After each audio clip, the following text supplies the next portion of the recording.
Welcome to the Genesis of the Doctor podcast, where we're taking a journey through the time and space of the history of Doctor Who. I'm Joy. And I'm Tris. And just for people that are seeing this for the first time, we normally talk about Classic Who. We're doing a watch-along of Classic Who, but for today's episode, we're coming forward to watch the new season of Doctor Who, which stars the 15th Doctor. What a second season. Yeah. I have very complex thoughts on this season, I feel. Mm-hmm. I think I liked most of it, but I think it's, the politics of it were a little all over the place. And yeah. Yeah. Yeah, I definitely understand that. There was definitely some mixed politics within there. But I do think the strength of most of the stories here were better than the first season. Yeah. So had higher highs, basically. Yeah. Just to go through it in order, we can start with the Robot Revolution, which I thought was a very strong start to the season, and I really liked the 15th Doctor and Belinda's dynamic in that. Unfortunately, they kind of very quickly got rid of all the conflict from their dynamic, but it started off interesting. Yeah, I loved what the initial dynamic was and the focus on the, oh my god, you're dangerous. That was such a great moment that felt like it was intended to be like a really strong companion defining moment, going to define what their whole dynamic is like. And they didn't really keep that up very well. They did kind of reiterate a lot of, yes, she needs to get home. Yes, she needs to get home. Yes, the adventure's fun, but I need to get home. But pretty much, an episode later, she started trusting the Doctor, puts her life on the line in the next one, and then it's like 3 episodes of Doctor Lights, so they're not there, and then 2 guest stories, so they didn't really get to develop her character, develop that specific dynamic more. So yeah. They set up in this very first episode a very interesting companion dynamic that unfortunately I don't think they really stuck with that much, which is a bit of a shame. Yeah. It could have been a good Dawn and Noble sort of relationship where it's they like each other, but she also calls them out a lot, and she kind of doesn't. Yeah. She does a couple times, but not really. Not as much as she should have. That would have been really compelling for her character to do. Yeah. But she does it a lot in Robot Revolution, which is good. Yeah. Unfortunately, it is because she doesn't know him, rather than because of who she is as a person. Yeah. I do think I liked Belinda overall more than Ruby, but I really didn't like Ruby, so that's not a high bar. Okay. Okay, I see. I think there is a bit more depth to the relationship in this season than last season. Where last season was just we're just best friends and that's it. Yeah, the Doctor and Ruby was very much, oh my god, besties. But this one does have a lot more depth to it. Unfortunately, I just don't think it has as much depth as we were led to believe from the get-go. Yeah. But that being said, I do agree. I think Robot Revolution was a great start to the season. I think it set up... It had the great workings to set up a great dynamic between Doctor and Companion. I think the performances of the characters are really great. I think the villain was kind of funny. But I just love the ridiculousness of everything's Miss Belinda Chandra. All one word. They really pushed it a lot to a really humorous degree. Yeah. It's a good kind of silly episode of Doctor Who, I would say. Mm-hmm. I found it a little funny how it's this could have been a Cyberman story, but they didn't want to make it into one. It would have worked really well as a Cyberman story, if you really think about it. It would have. If they even want to upgrade her and all that, so it could have been one. But they were committed. It could have been, though. I do feel like a companion story starting with the Cyberman story, also being the first time this Doctor encounters that enemy, might all together might kind of be a bit too much and doesn't put enough focus on the companion. Yeah, this definitely had so much focus on there's a new companion that it was to a very obvious degree that it was just funny. Yeah. You'll never forget this companion's name, that's for sure. And Mrs. Flood was so good in that episode too. I love the way her cameo here was she's also Belinda's neighbor, which was very odd. Yeah. And then she turns the camera and says, like, you haven't seen me. Yeah, you ain't seen me. Yeah. But yeah, that was a good episode. I liked it. Sasha 55 was a weird character, though, because, like, she's only there to just put drama in there. Just to die immediately. What I like about Sasha 55 is the further implications of this Doctor having more adventures, the Doctor building relationships with people, just like we had in the Christmas special before this with Anita and Joy. Like, the way the Doctor builds connections with people, whether he's known them for a small amount of time or a long amount of time. I think he has a really good set of implied adventures and strong connections, which is one of his biggest strengths, I would say. And I think it played well to that. Yeah. They definitely have a lot of room to bring him back for Big Finish. If he ever wants to do that, I'm sure they'll be knocking on his door. God, I hope so. Yeah. I guess we could...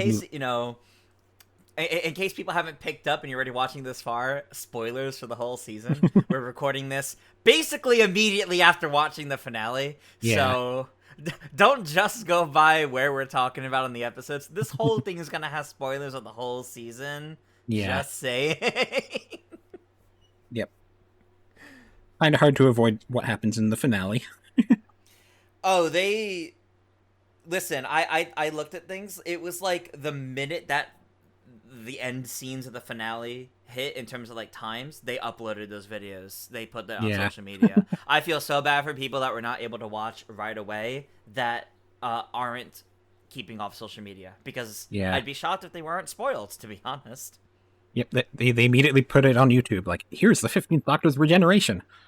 Okay. They put it on YouTube. They tweeted it out. They put it on all their socials. Like, I mean, I understand. I kind of wish they waited till, I don't know, Monday. But anyway, we'll get to that. Yeah. I was certainly checking all the social medias to see, like, if they had said what's happening with this regeneration, but they didn't really say much. Nope. Yeah, we'll get to that. To move on to episode 2, though, it was Lux. And Lux, I thought, was going to be my favorite of the season, and then Story in the Engine came along and became the new favorite, so it's now my second favorite. I fully respect that. I think in terms of the pantheon of gods, Lux is my favorite of those. Specifically, I think it did a great job establishing its cast of characters, the dynamic between the characters. I think just even like the costumes and sets were really, really good, but also like the way, like the meta scenes to it all were really well done. The animation was really well done. Just having the scene of people playing Doctor Who fans and, oh, it turns out you're actually a show. No, we're actually the show. Like, the way that played out was very tongue-in-cheek fun, and they clearly had a good time with it. And that you just felt that bleeding through the entire episode. Yeah. And Alan Cumming did a fantastic job as Mr. Ringading. It was very really good. Did. And apparently, the animators used footage of him recording to try to do like the facial expressions and stuff and match him, and that was so well done.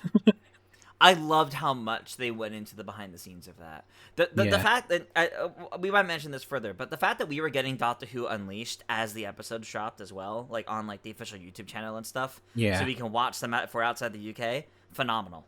Yeah. I loved being able to get those behind the scene videos like right away and actually get like I literally would finish the episode and then I would immediately pull up Unleashed. That's what I did all these past few weeks. Yeah. And I think Lux had my favorite behind the scenes, honestly, because I loved how far into the animation process and bringing Mr. Ringading to life that they really went into with all of that. It was great.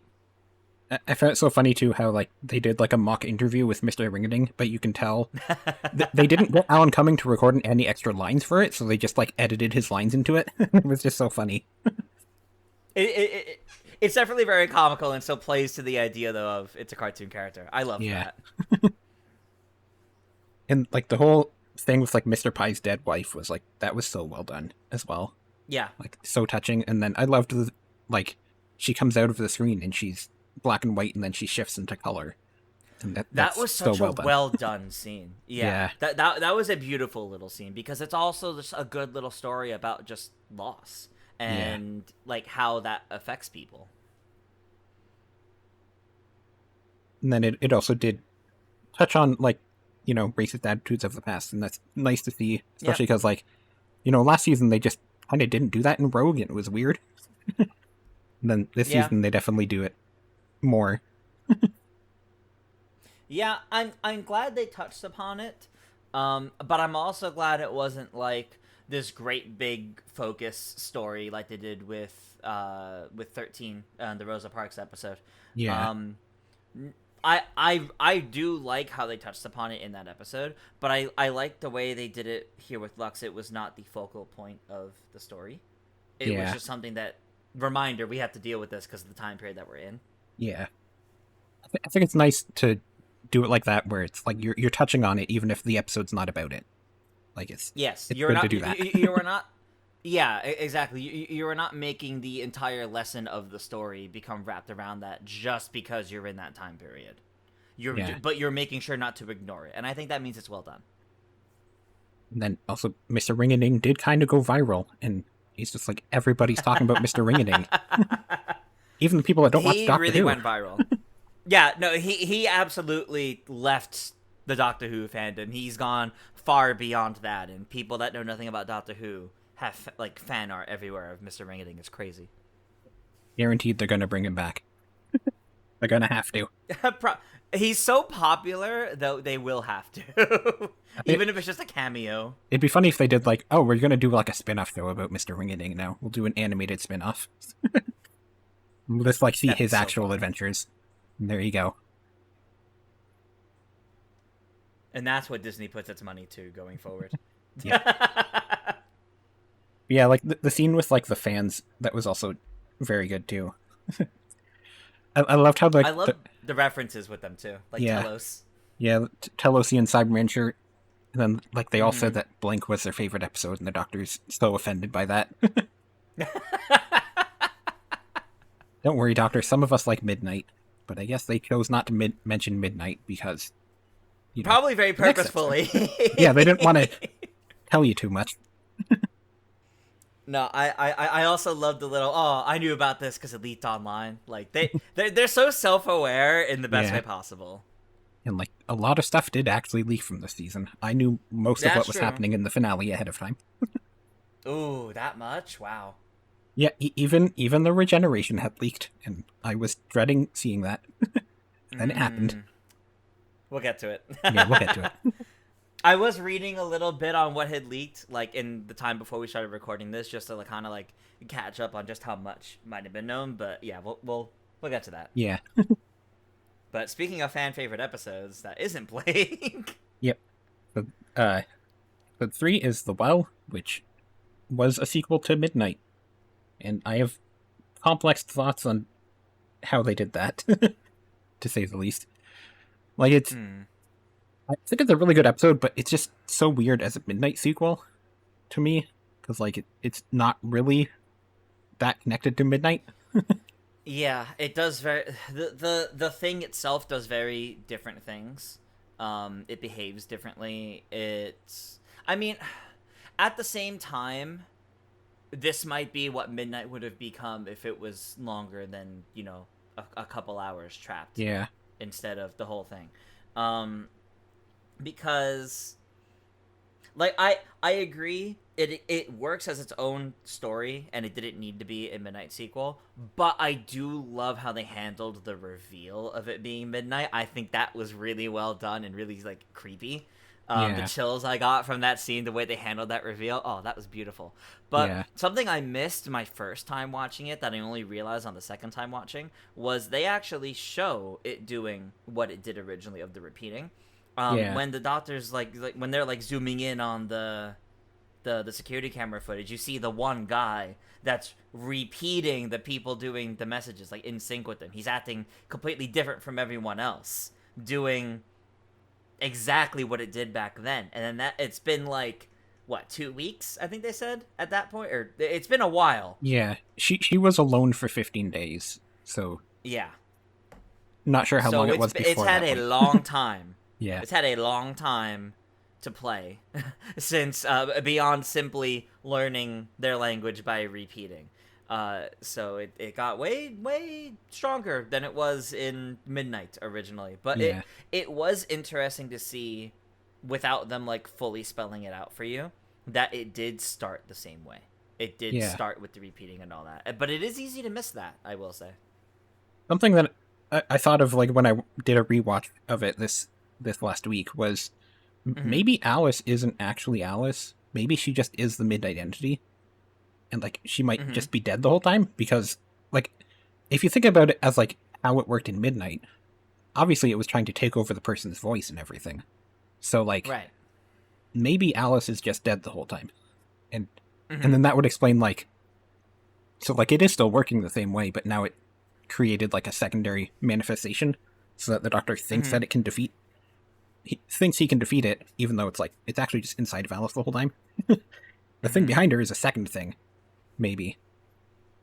Well, 'Cause- yeah, because the thing behind you, like there is some sort of thing to it like that. But you're definitely right there. There's definitely something tied to Alice still with that. If you go off of what it originally did, where it was almost like it drained the Doctor's voice originally, yeah, when it kind of gained its own level of sentience, it's like it was draining the words from him. The idea then could be that it can assume identities, or essentially fully possess someone, even if they may not be consciously aware of it. yeah. It might be something along those lines, but yeah. Because Alice does act very weird in this episode. Just to think that, like, she stays by her dead friend's body for 15 days, even though she didn't have to. And then, like, Mm-hmm. her hand was hurt, and it never healed in 15 days. And Mm-hmm. her heartbeat only starts when they're on the other side of the door. So it's like, there's a lot of little weird details that make you think that maybe something's going on here. Yeah. Especially because, It definitely works to play with the kind of the horror elements, the spookiness to it, because it really leaves you wondering, is it her? Are there multiples? Because clearly it might have escaped with them from the very, very last scene. But that also could just be because they got Alice off. So it could be because of that. I think they did a really good job with a horror story there. and there is A also kind of cosmic horror to it all. the little detail that they very clearly show you that when Alice and the other two leave in the airlock, it pans over to like the number of people in the airlock and it shows 4 there. It doesn't show Yep. 3. So like something escaped with them and then also something was Yep. staying back with them. So Yep. There might have been multiples. yeah. Everything they did was under the assumption there was only the one and that it was tied to her. Yeah. But, yeah. No, great catch too with the numbers because it's crazy. It's crazy. I'll be honest, when I first watched it and like I had heard like it's going to be a sequel to something and then they mentioned all the mirrors are broken, I thought like, is this Family of Blood actually? Because I was actually thinking similarly. like maybe I the was daughter thinking- escaped. Yeah, I was thinking that if it was going to be a sequel to anything, I was thinking it'd be a sequel to like some other like Tennant story. If not Midnight, then I was thinking it might have been a sequel to specifically like Blink or something involving like mirrors and you don't want to have multiple angels, or the angels don't like the mirrors so they see themselves so they break it. Like I thought maybe it'd play into that, but I'm happier with what we got here compared to those. Yeah. And I have to call out that Toxic by Britney Spears plays in this episode. For the second time So in Doctor great. Who canon. I love that it just like randomly shows up and when they're changing, and it's great. I love those sequences for them. I think they're so fun. We brought back the classic Earth music. Mm-hmm. Or traditional ballad is what it's called. That's what it was. Oh man, but no, the well is definitely up there as like one of my favorites of the whole season, just like Lux. Yeah. Every time I've watched this episode, it's just like phenomenal. It's so good. And I liked like how Alice kind of like calls out the Doctor being ableist in ways that he's trying to like get away with. Because like he turns off the caption thing and she's like, I can still read your lips. And then there's a "Don't turn your back on me" scene. It's like a very very well written character. Very well written character, and if I remember correctly, in the behind the scenes, they were saying she even gave input on like what's realistic or like how she would go about it, things like that too. Yeah. Like what would be compelling for a character like her.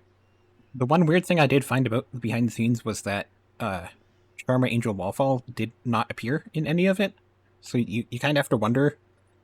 Because, like, Russell T. Davies said that originally this was supposed to be about, like, Nigerian gods, and then they rewrote it to be a Midnight sequel, so maybe, like, the finished product wasn't really...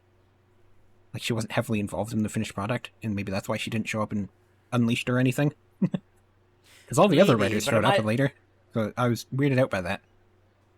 That's true, but that might be because for the other guest writers, it was largely just them. It wasn't really, like, as much, whereas this one was co-written, but I don't know. Yeah.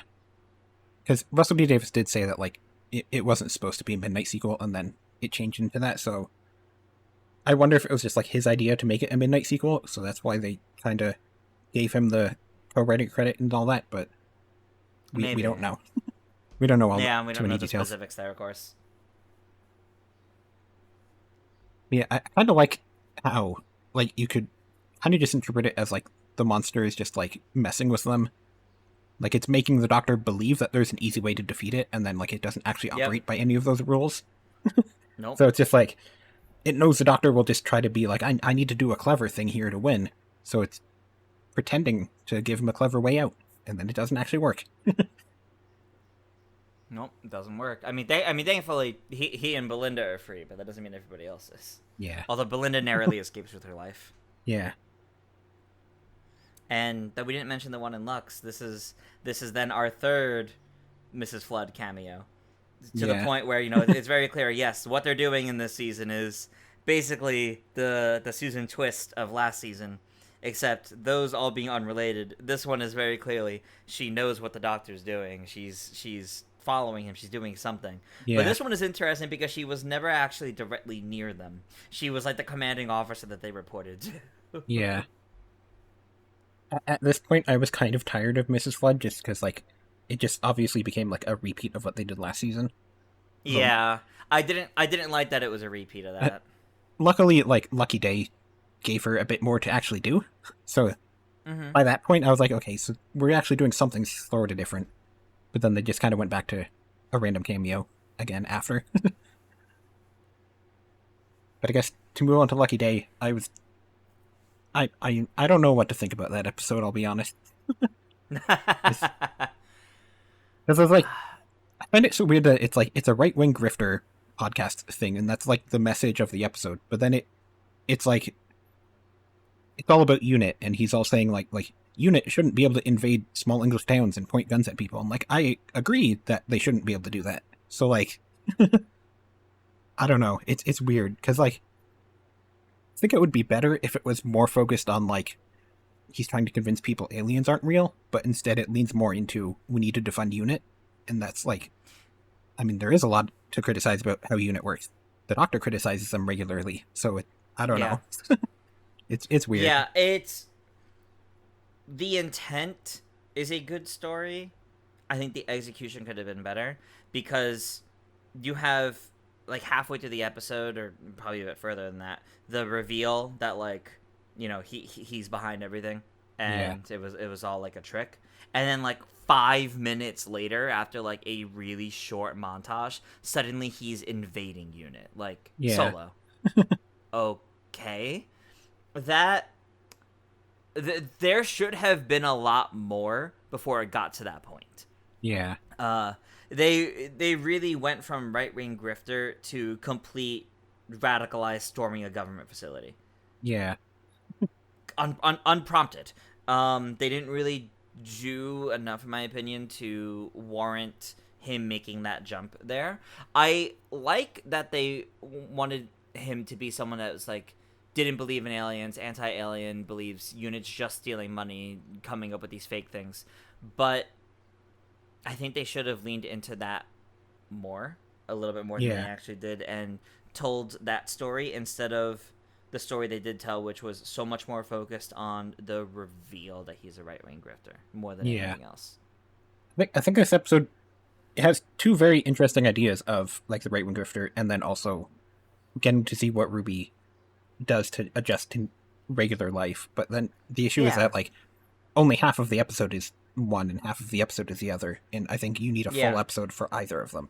You Yes, I don't have agree. one. You only have part of an episode for each, and it doesn't really work that well, I don't think. And it's just like, it's so weird for them to be just like suddenly like, you can't say anything bad about UNIT, and like, UNIT has child soldiers. They have a nuclear bomb underneath London to blow up the Black Archive. It's like, there's a lot of stuff to criticize about them. Absolutely, and things that the Doctor has criticized before. But Yeah. the fact that his criticism is just, lies, because obviously aliens do exist, is proof Yeah. of it, and he even sees it. Like, obviously he doesn't necessarily believe his lies. It's the fact that what they chose to zero in on, I think, is a little more conflicting than I Yeah. think it should have been. I think that this idea would maybe work better if it was a Doctor episode instead of a UNIT episode, because like, Mm-hmm. the Doctor is like, he's not a military organization and all that stuff, so Right. it would work a bit better that way. Although I guess the Doctor's not a public figure, so it'd be difficult to write that. He's president of the world. Yeah. No, that's not public facing though. Yeah, I like the idea of like, he's trying to convince the world that aliens aren't real, because like that definitely does actually work as like an allegory for real like grifter podcasters like that, because Yeah. like, Yeah. they're all trying to convince you that like the reality you can see outside isn't real, and you need to listen to this fake version of what trans people are like and all that stuff. Yeah, So it does work yeah. really well in that way. But yeah, They nailed that element of it. Like they did nail that element of it. It's just a case of it's balancing that and Ruby's like PTSD, like returning to life after the Doctor. I think Yeah. it's juggling too much that it doesn't tell the full story, which is why I think that like section, that like less than 5 minute section where they basically just montage Conrad's rise to power, and all of a sudden, now he is storming UNIT. There was nothing out of that. It's like two different stories at that Yeah. point. Also, the fact that Ruby's mother and grandmother were snooping through Conrad's social media to check on him. There's no way they didn't find any of this stuff. Yeah. Like that reveal was so weird, because like, why would Ruby go onto his podcast if she could figure out what the podcast was for?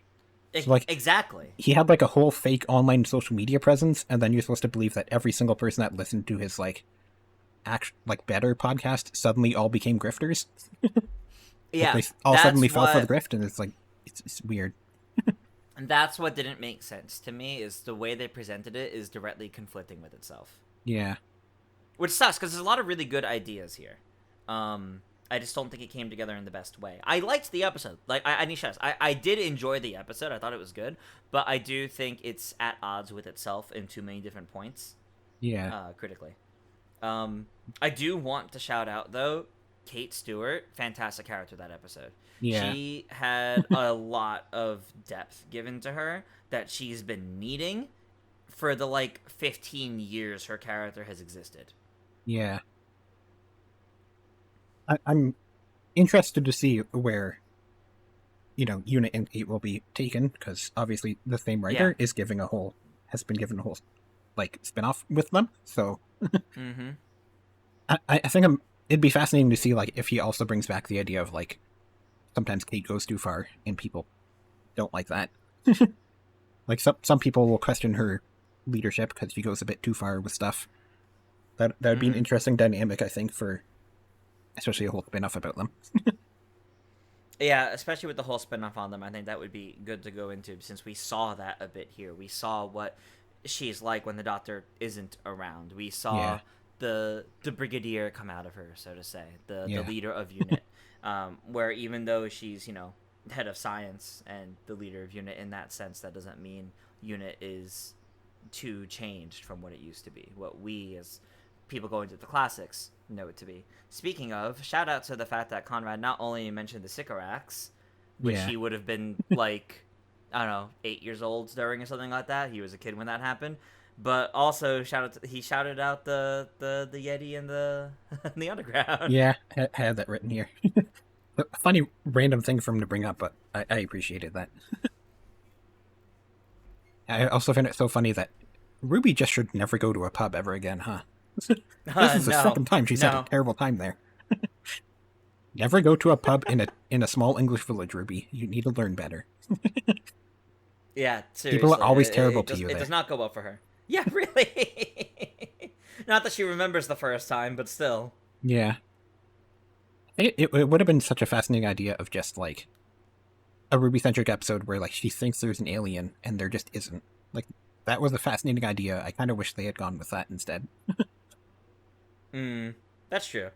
Just because, like, she's so paranoid, and then you just find out, like, nope, you just kind of need to adjust.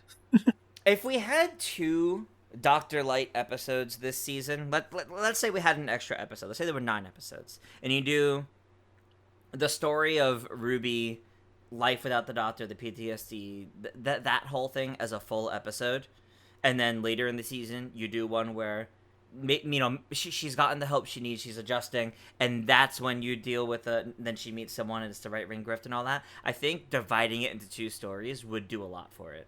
Yeah. I also did find it so funny how, like, at the end, Kate can tell that Ruby's struggling to adjust with life, and, like, she doesn't bring up as a whole support group for companions. Like, you were at the companion support group. You can just, like, tell her, like, there's, like, 20 other people you can go talk to that have gone through the exact same thing. Nope, she just says, like, call me and I'll give you a job. That's what... Yeah, okay. It's weird that, like, Mel wasn't mentioned, or, like, just a couple other companions being name dropped, if not, you know, the full thing. It's weird that it wasn't, but I have to imagine it wasn't brought up out of concern of the obligation of having to follow up on that, because they wouldn't have been able to. I think that's why they didn't, because they knew they couldn't follow up on that, and then that becomes a, well, why would you mention it if you weren't going to do anything with it, sort of thing. Yeah.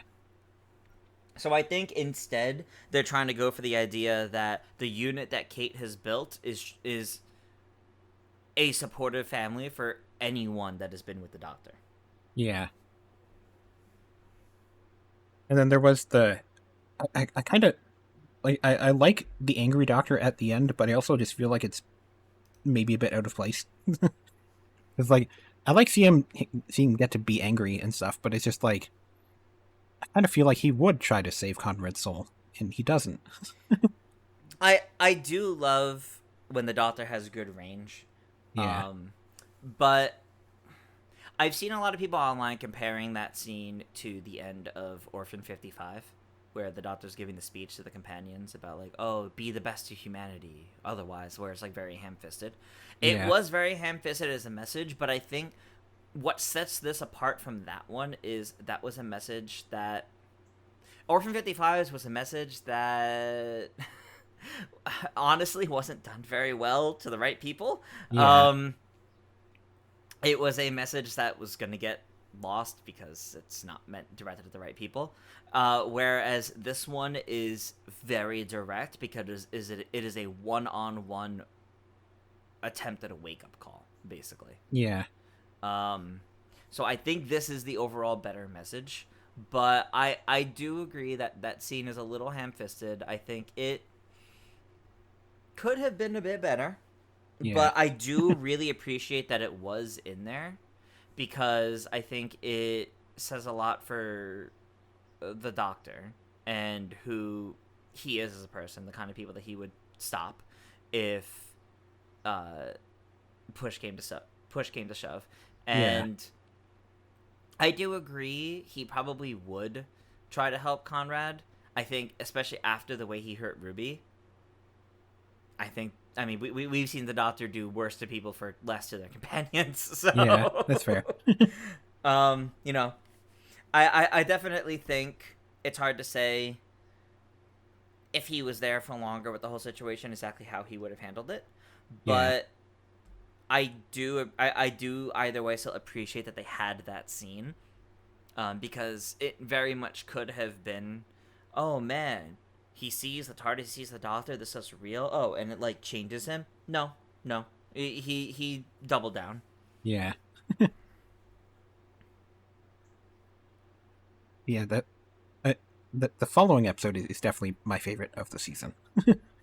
It's a very, very strong one. Yeah.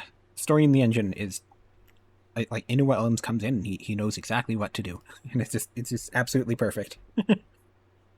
It is a beautiful story of stories and the Yeah, kind of stories that people share of culture and of humanity, really.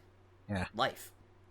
And I know people have criticized it because they're like, why does it tell us instead of showing us all these stories? But like that's literally what the plot is. Like it's That's the about point. it's Yeah. about the power of verbal storytelling. Like that's what the plot is of the episode. That's Mm-hmm. why they're just telling you stories. Although they do also have like the interesting window that shows you images and everything. Like that was beautiful art in that as well. Yeah, it was. I love how they turned the intro into that when he Yeah, started telling the story about the doctor. I thought that was clever. That was yeah. fun. And the doctor story about Belinda is very good, but it's also makes you question like, I guess how does he know it?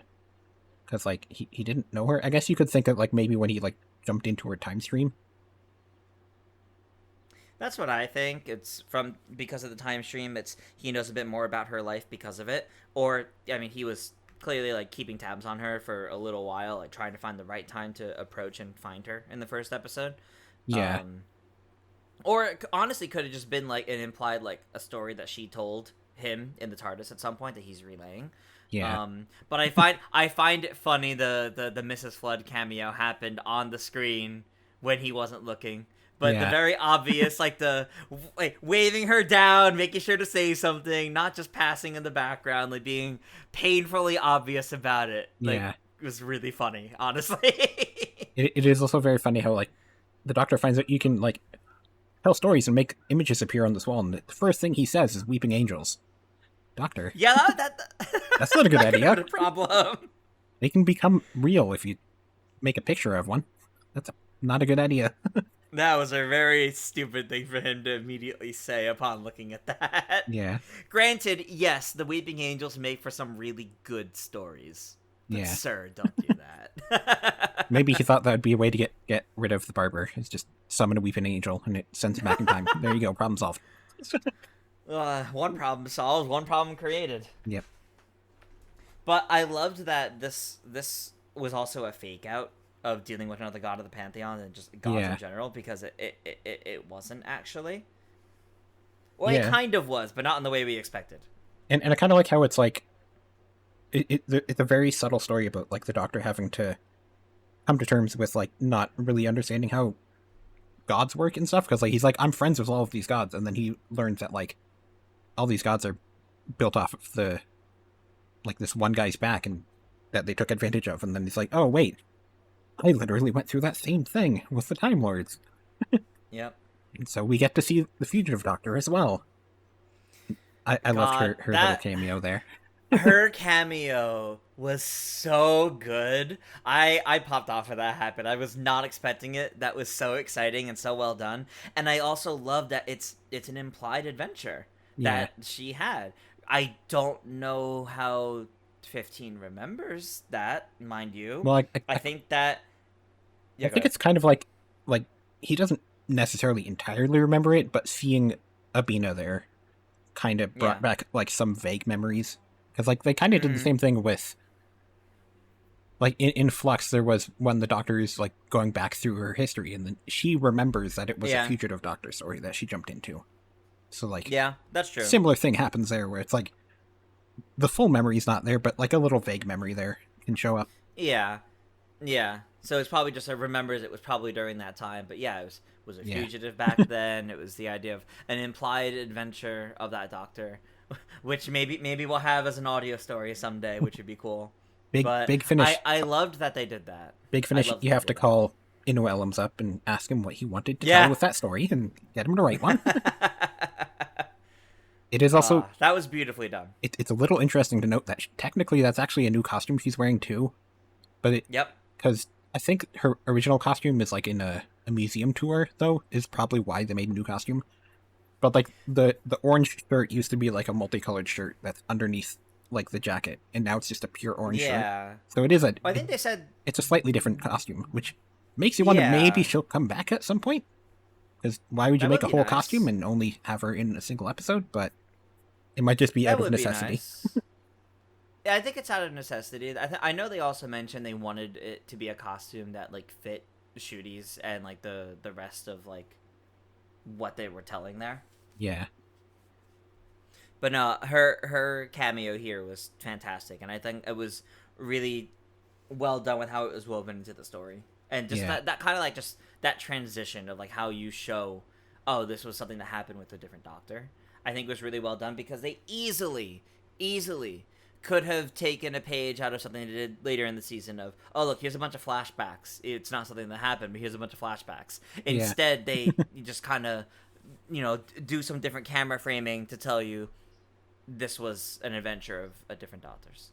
And I thought that was really well done. And also, the Fugitive Doctor is now officially the first bisexual Doctor. That's true. They normally either only like the same gender or a different gender. Whereas this one, she has one of each. She had a male love interest in her first story, so. Good for her. It's just a funny detail that, like, this one Doctor who very briefly only shows up has been multiple firsts for the Doctor. They just keep doing that with her. Has quite a lot of lore to her. It's great. Yeah. But I also just love that we're not just erasing stuff from that era. We're not just moving on and running away and never looking back. Like we're happily finding opportunities to acknowledge it as part of the legacy, and I that makes me very happy. And for this story especially, so heavily focused on telling stories, it worked beautifully. Yeah. And another thing I really like about this episode is that when Belinda walks into the store, the Doctor suddenly completely changes the way he acts in such a fascinating way. It's just like he's so much more confident and he's more joking. He's like, he wants to brag to his companion about what he's doing, and like before that he was like so terrified and everything. It's it's so good to see like that shift as soon as his companion walks in the room. He's just a different person now. I loved how that was handled. I love that. And you kind of see that throughout the season too, but especially in that moment, it tells you so much about who this Doctor is when he's alone, when he's with someone he trusts, and he is with people. He has to show off to his companion to show that like he's cool. It's so good. And then Abina's story about like the slave's hair and everything, like that's very well good, very, very well done. Mm-hmm. It is. Actually teaches stuff about history. It's good. It was really cool too how they worked it into the story too, because also like he looks good with that hairstyle. Yeah. And also a funny little Easter egg I spotted was there's a copy of Jumanji on one of the shelves in the engine room. It's just standing there. It's a very, very funny small Easter egg. And then obviously we get all the Doctors, although funnily enough, the 7th Doctor isn't there. Which is... They show every single other Doctor except for the 7th Doctor on the screens. Some of them are really hard to miss, though. But yeah. Yeah, I think they showed that like there was the 7th Doctor screen when they were filming. It just didn't coincidentally get captured by the camera, unfortunately. So it's just funny how that worked out. Yeah, it's a little odd. Yeah. They could have put a little bit more focus on all of that if they really wanted to, but I don't know. They did pick good clips for the Doctors, though. Like that they did. The speech for the 12th Doctor. Capaldi's speech, yeah. I love that speech. That's still one of my favorite moments of his, and I'm so happy that's what they picked. Yeah. And I found it funny how this episode is essentially a sequel to the Land of Fiction story, because it's a very similar concept of like how like the gods are powered by a human story, and like there's the master brain, there's the brain engine. It's about constantly needing new stories and stuff. Like it's a very similar concept that they kind of accidentally stumbled onto, which I found fascinating. It is a very similar kind of story, but I love how it's told so differently. Yeah. It was also funny how like on Disney Plus the captions got it wrong for the Doctor's 6th Word story. It was funny. Yeah, he says, it did. I'm born, I die, I'm born. But the captions for the second one, they said, I am born. And now it's not 6 words. But he said, I'm born there. He didn't say, I am. They just missed the memo. It's funny. And I also just like how like the Doctor, like they forgive the barber, but well they forgive Yeah, him, that was nice. but then they also have Abina be like, "I forgive you, but goodbye," and that's very well handled. It was a very good ending. It was a very good ending. Yeah. It wasn't Everybody Lives. Yeah. We're getting quite a bit of that. Yeah. Then Interstellar Song Contest is probably my least favorite. Yeah, it's a very messy message in that one, I would say. Like, there is some stuff I like about the Interstellar Song Contest, but you know, it's not at all subtle that it's an allegory for Israel's involvement in Eurovision, and I don't think it handled that well at all, to say the least. Yeah, that side of it all could have been handled a lot better than having the Doctor torture the victim of genocide. Yeah, That could have been a lot better, especially given that the previous episode's message was hurt people hurt people. yeah. Um, And they definitely could have done that a bit better. It's so weird. There were some really good moments, but yeah, I do agree. The politics of it are a little shaky. It's so weird how like they very intentionally have the episode written in a way where they tell the audience what happened to the Hellions, but the Doctor never finds out until Cora's on stage singing, and that's when he finds out what just happened. So it's Yeah, like they wanted the Doctor to go dark, so they wrote the episode around the idea of he will go dark by not telling him anything, which is just I don't know if that worked out well. Especially because like at the very least have him realize, oh, I need to go break them out of prison and like give them another chance to deal with stuff. Yeah, But, or give them a better way to enact change. Yeah. It was messy politics for sure.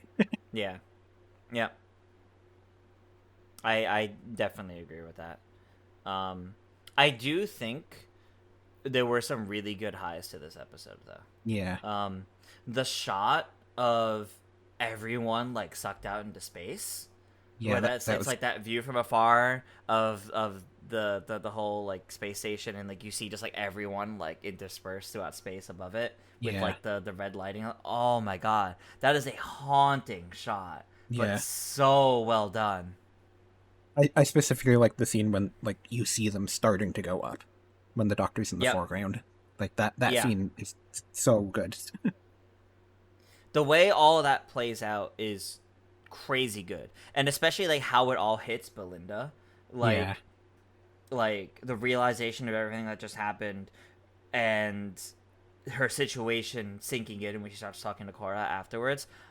That was all like a beautiful performance from her. Yeah. Really, really well done. And then obviously Susan shows up here. I was kind of hoping she would show up again later, but she shows up here. This was crazy. Did not see that coming whatsoever. And especially, like, you know, for us, so really going through the classics more recently and being very familiar with Susan more recently, that's like seeing that's wild. And you really think, okay, that they're really trying to tell us like a really like big story here. Maybe she's gonna come back and be part of the finale and all. I loved that he started thinking of her and that it was, you know, something important there. But sadly, at least where we stand right now, we don't have a follow-up to that at all yet. Yeah. And this Doctor won't have a follow-up to that, unfortunately. Yep. Apparently what happened was Carolyn Ford went to the 60th anniversary premiere, and then while they were there, Russell T Davies pulled her and signed, like, do you want to come back on the show? So that absolutely. That's probably why it's like such a minor moment, because like it was not written into the story at that point, so they just like inserted it in somewhere. Yeah. So it's to set that up. So they have it, so they're able to do something with it. Yeah, I hope that they bring her back in like another story soon. I guess we'll have to wait. Make it a focal point. Yeah. Make it a focal point of whatever the next full season is. Especially because like this whole season is about like family, and you know, the Doctor should go seek out his family, I think. And especially since the lesson he learned at the end of the previous season, which was also about family, was maybe he'll find her again one day. Yeah. Well, now I'm he's kind of thinking hoping about her more, and she's saying, "Find me." So, yeah. I'm hoping it all leads to something. yep. I guess we'll have to wait and see exactly what Doctor Who will become next, though, because we don't know. Yeah, we'll get to that. Other things to note from this episode, though, was like I really liked Gary and Mike. They were great. I love them. They were great. They were great. I love how they both fell in love with the Doctor. Yeah. And then, of course, the Ronnie at the end. Yeah. Or even not even just at the end. Her cameo in the middle of the episode was clearly bigger. You can tell, okay, this is leading up to something now.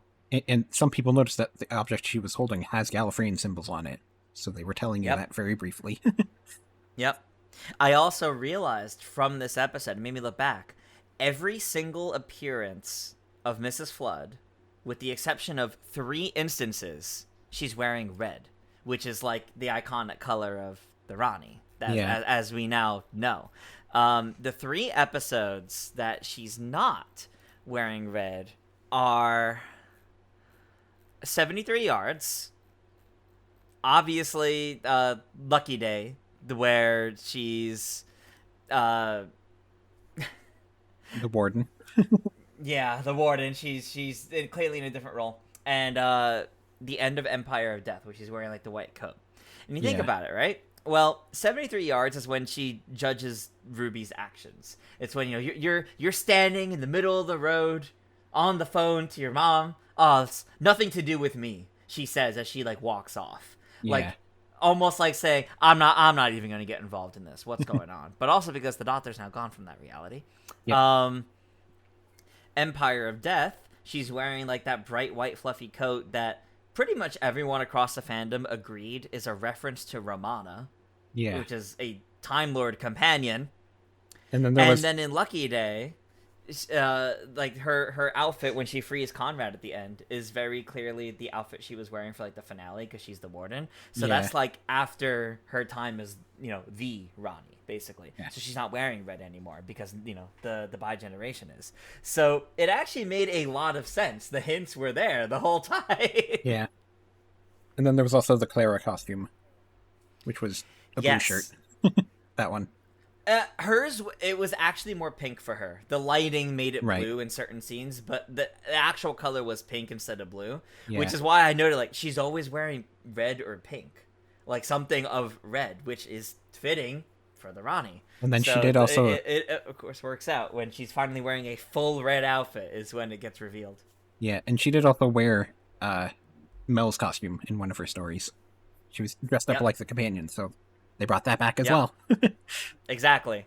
It's the references are there. The hints were there. I mean, people were calling that she was the Rani ever since Church on Ruby Road. People clocked that really, really early. Mostly just theorizing and guessing. I mean, because way back in the day, they all theorized the same thing about Missy. Yeah, people say that about like every female character. It's like, is that the Rani? Yes. And they were finally right. Yep, they were finally right. I kind of wonder if the bi-generation wasn't supposed to be in this episode originally, and then, like, they just couldn't find a place to put it in the finale or something, so they just shoved it in here. Yeah. It's definitely... I am disappointed that it was, like, a mid-credit scene.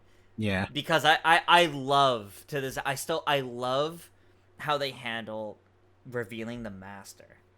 Yeah. As, like, the end of a climax... in like a multi-part story, whether it's one part or whether it's the first of a 2-parter or it's a 3-parter.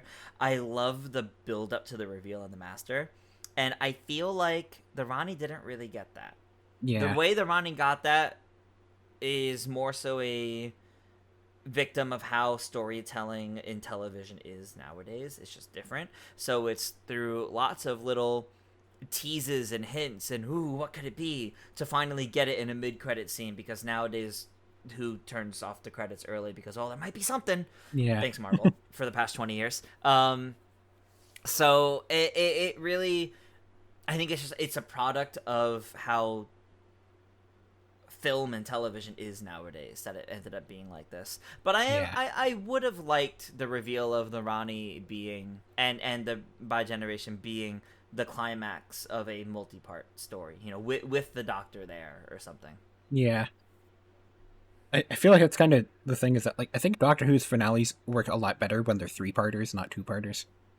Yeah. Especially because, like, I mean, they're not necessarily, like, exactly 3-parters, because they're kind of, like, there's, like, a sort of connected story before the 2-parter. Mm-hmm. And, like, they did that with Utopia. And then 13th Doctor's second season did the similar thing with the Cyberman dude, where he had his own story, and then they went into the finale. I think that works a lot better. But I do agree. We don't have enough episodes now, so I guess they don't want to do that. Sadly. I really hope in the future we go back to having at least 10 episodes per season, but we'll see. Yeah.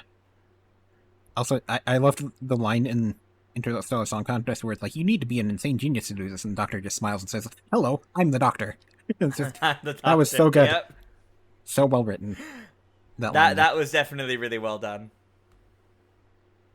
And then I think Cora was such a fascinating idea of, like, she's like a passing trans person, essentially, or like a white passing black person idea of, like, she's a minority person, but she's able to pass as not being from that minority. So it's just a fascinating idea of, like, that. I kind of wish it was handled a lot better with, like, the Hellions in general, but it is a fascinating idea there. Then there was the Delta Wave Generator returned from the Ninth Doctor. That was the thing that Russell T Davies was teasing. Yeah. We have that Delta Wave did indeed come back. Then also there's Dugadoo, who had a 24/7 live stream of his song. Is that not still going right now? It might be. I think it is. I know it went for like at least 2 weeks. Yes, it is. It is still going. Right next to the 24/7 TARDIS relaxing ambience. Both of them are still going. Yeah. Dugadoo has twice the amount of views, or current viewers, as of this recording. I want a Dugadoo plush. We got to get a plush of it. We didn't. We never got a plush of oh god, the name escapes me, from the 60th. The Meep. Yes, the Meep. Yeah. How could I forget that? We never got that plush in the Meep. Yeah. We got to start getting more merch, because there's good merch ideas here. There's so many good merch ideas. It would be great to get more, and we just don't, sadly. Dugadoo's story from Unleashed was so funny too, because, like, Russell T Davies and Juno Dawson both said, like, neither of us had any input in Dugadoo. It was just Murray Gold just sent us this song and said, it was all Murray Gold. It's so great. And then I loved how, like, Ncuti loved it. Yeah, they played it for all the actors, and Ncuti just like, this is Murray Gold's best song ever. Right. Oh god, it's so funny. Yeah, there were some good parts of that story, but I think it's horribly overshadowed by the very poor handling of the overall message. Which makes me wonder if that's why the bi-generation was put into there as a mid-credit scene. To make you more focused on that as the last thing you see. Yeah. Feels like it's basically just, it's as badly handled as Kerblame was, essentially. It's Kerblame too. Yeah. Although I would argue Kerblame was not as bad, like it was not good, but I would argue this is worse. But it's a similar idea of, like, in terms of the messaging, yeah. I see. It's a similar idea of, like, there's a terrorist who actually has a point, but we're unfortunately going to focus way too much on how much we hate the terrorist and not try to handle the point that they're bringing. Yep. Yeah. But then I guess to move on to our 2-part finale, we have Wish World, which is a very fascinating concept that I kind of wish, like, the idea of Wish World was just its own story, because it's a fascinating concept that unfortunately doesn't really get to play out that much. Yeah. Fascinating, honestly. Like, so many, like, little subtleties in this story were really good. There's a lot of really good elements to the story, especially the moments of the Doctor having to, like, quote unquote mask to pretend to be normal in society. Yeah. Hits hard, really well done. The people that try to claim those are hitting the nail on the head too hard or like being too obvious about it are the people that never have to deal with things like that. Yeah. Quite frankly, the people that need that spelled out for them in the first place. But I definitely think, yeah, it would have been nice to get this kind of story as its own thing. I agree. Yeah. It's very much like Human Nature, Family of Blood kind of story at first. Like, I think the idea of having, like, you know, such an awful person getting to rewrite reality is, like, it's just a fascinating idea that you could really do well with exploring it, and then unfortunately it just kind of pivots into, well, now we're talking about the Ronnie. That's what the rest of the episode's about. Yeah. I saw your criticisms too about Conrad being basically an entirely different character as well, and I do largely agree with that. If you want to go into that a little bit, yeah, like in his first story, like he's a right-wing grifter specifically about like aliens, and you kind of get the feeling that like he doesn't actually believe anything he's saying, and then in this he's just like he's a right-wing person, and he's just like every single right-wing idea is just shoved in here. He's just like he's just like such a nothing character. It's weird. Like I get in this episode, like it kind of works that he's a nothing character because it's like he's not the point. You know, he's the secondary or the tertiary villain even. Yeah. Like it makes sense that he's such like a one-dimensional character, but yeah, kind of wish it would work a bit better, you know. Although I did really like the very subtle dig of Conrad's book is just the first Harry Potter book, and you know, I think we all know why a character like Conrad would have a Harry Potter book in his hand. I think we all know Russell T Davies did that on purpose. I feel he wants to. I do love that they were Doctor Who stories, and they had multiple ones. They were all like actual stories too, which is cool. Yeah, I love how it's like, you know, we want to say something about J.K. Rowling, but we probably aren't really allowed to expressly say it, so we're just gonna put it right here, because we'll get in trouble if we very directly say it. Yeah. And then I think the idea of, like doubting the world makes the world start to crumble. Like it's such a fascinating concept as well. And I also like how Poppy's the first one that doubts something, which is just so funny. It's Poppy that causes the first slip to happen in the episode. Yeah. It's definitely a bit curious. There's a lot to say about Poppy. There's a lot to say about Poppy between these two episodes. But I in this first one, I liked her role, and I really loved the scene of Belinda and her family. Like sitting around the table talking, and kind of like the doubt hitting all of them of like, is she family? Is she their daughter? And I think that there was a little bit of like the cosmic horror side of that as well as it hits Belinda, and then you know the meme video now of she goes running out as far as she can to scream. Yeah.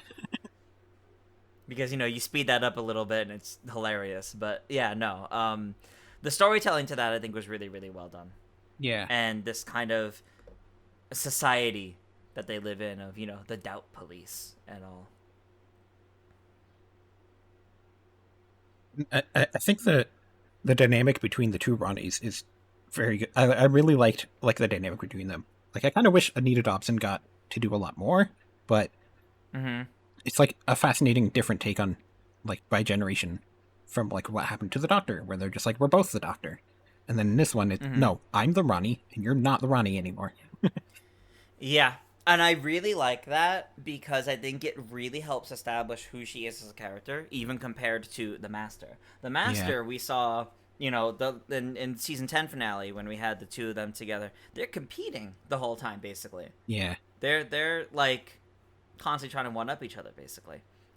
Which the Doctors also kind of do. But here, and who the Ronnie is as a scientist, would basically just be, I died. Regeneration's the next one. I will just serve her. And it's fascinating, honestly. and Anita Dobson really, really does well in this story, I think. So does Archie Panjabi as well. But like Anita Dobson really knocks us like knocks it out of the park here. I would say.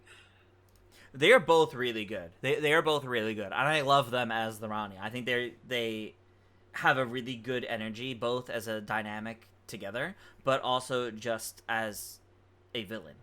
Yeah. And I have to say that the Bone Palace and like the flying machine that the Rani has made me think of Spy Kids, which is just a very random connection, but it's like it's so Spy Kid vibes of just like weird technology and like weird sets and stuff. And it was like, That's hilarious. We just had Alan Cumming earlier this season, and it's like there's two connections here. But it's just like it's so funny. Yeah. It's like it's very similar to like the types of sets you'd have in the Spy Kids. That's so funny. And, like they always have like these weird flying machines and stuff in that as well. So it's just like, yeah, that's what I thought of. I love from the behind the scenes video they showed like everything that went into her sonic screwdriver. Yeah, sonic screwdriver, and I love the detail that the grip is the pattern from Time in the Rani from the Seventh Doctor story, and that outfit that she wore. They lifted that pattern and put it on the sonic screwdriver. That's so good. That's another merch they need to sell. They need that. It's yes. Sonic. I've definitely seen a lot of people saying it like it's their favorite Sonic. It's a very good one. It's a very good one. I love how, especially with the amount of detail that went into it. Yeah, and I love how it has like the plunger to turn it on. Like that's so good. You pull it down instead of like pressing a button like all the other ones. And then Ruby gets abandoned by Carla again. It just keeps happening. Every time there's a different alternate reality, it happens, and frankly, it bothers me that it keeps happening. Yeah. Because she's really not winning any Mother of the Year awards with how often a shift in reality makes her do so. I think in this story, like, wouldn't it make more sense for her to be with her birth mother? I feel like in Conrad's ideal society, like, I don't know if Carla would be allowed to adopt a white kid, you know? Because he's kind of racist. The thing is, I actually think in the world that he built, race wasn't a problem. Yeah, I guess. Because it was very much more so just ignoring its existence. He was more focused on man, woman, standard families. Ruby, in that case, had a standard family, lived with a parent. Okay. I don't think... Typically, right-wing people don't tend to have a problem with adoption and all that stuff, so I guess that was seen as fine. Yeah. There wasn't a reason for him to think that away. But I definitely think the fact that like there was no like they did not at any point bring up like a race problem with like the doctor at work or anything like that. I don't think that was one of the aspects of his world. Yeah, I thankfully, guess. question mark? I don't know if I should say thankfully about that, but I guess it shows there are many ways his world could have been worse. Yeah. You would also think though that like if this is like a nuclear family sort of world, like her birth mother would be forced essentially to marry Ruby's father. Yep. So like, you would assume they would keep the kid, but I guess we just didn't want to delve into that too much. I think changing Ruby's family dynamic for this story would have put a little too much focus on her family in this story where that's supposed to already be wrapped up. That doesn't change very much. So the easiest way for them to change that up is, her family disowned her again. Her family got rid of her again. I do think it is... I don't like how often they do that. Yeah, it's such a weird vibe how, like, Russell D. Davis writes an adopted kid, and, like, every single story that adopted kid is being abandoned by her adopted family. And it's just, like... Willingly. Yeah, it's a weird vibe, especially because that's, like... In real life, you know, that is actually an adoptive kid's worst nightmare, right? So it's like... We're telling stories about an adopted kid, but if you have an adopted kid, you don't want to show them these stories. So it's a weird vibe, I feel. Yeah, I just don't like that like, if it happened once, maybe twice, depending on the storytelling. Like, in 73 Yards, okay. The point there is that everyone is driven away from her. They did it with everybody else, in addition to the family. But, like, this one was kind of ridiculous. Like, they could have had the family's worried because she's showing down. So, oh, shh, you can't do that. That's not good. You know, hide this. Like them trying to be overprotective of her and be like, no, I gotta get out of here. This isn't solving anything. I think that would have been better for her character, but that's not what they did. Yeah. And yeah, it doesn't paint the best picture of Carla, especially her, because it makes it feel like if any circumstances were different, she wouldn't keep Ruby, when that's not the vibe they've been trying to tell us the entire time. It kind of sucks how, like, we've seen her being a bad mother more than we've seen her being a good mother. Even though she's supposed to be, like, a really good mother. Yeah. And then there's also just funny moments like how they bring out an iPad and then they're like, oh, this is like technology from a different universe. And then we cut back to them. Relic from the old world. But then we cut back to them and they have a tripod for the iPad. And like, where did the tripod come from? None of them had it with them. It's just here now. I guess they had it set up alongside the... I guess they had it set up with the iPad for some reason, sure. Yeah. It was quite funny to have that. I gotta be real, though. Ruby didn't do anything in this story. Yeah, they just kind of use her as an distraction, essentially. I guess she's there. They use her to show that... It's only really to show that she can tell something's off with reality. That's it. She's kind of there to just have the whole idea of, like, Conrad doesn't think about disabled people, essentially. Mm-hmm. Which I find some of that is just weird, because it's just, like, Conrad's kind of like this one-dimensional version of, like, a right-wing person in this, and then it's just like they're very selective which prejudices he has. And like he's very intentionally sexist and very intentionally homophobic, but then he's just like he accidentally doesn't think about disabled people. And then we have the little moment of Rose in the next story where it's just like, oh, he just didn't think about you, so you just didn't exist. It's like, you know, I kind of feel like all those hatreds come together, and he would probably have all of them together, you know?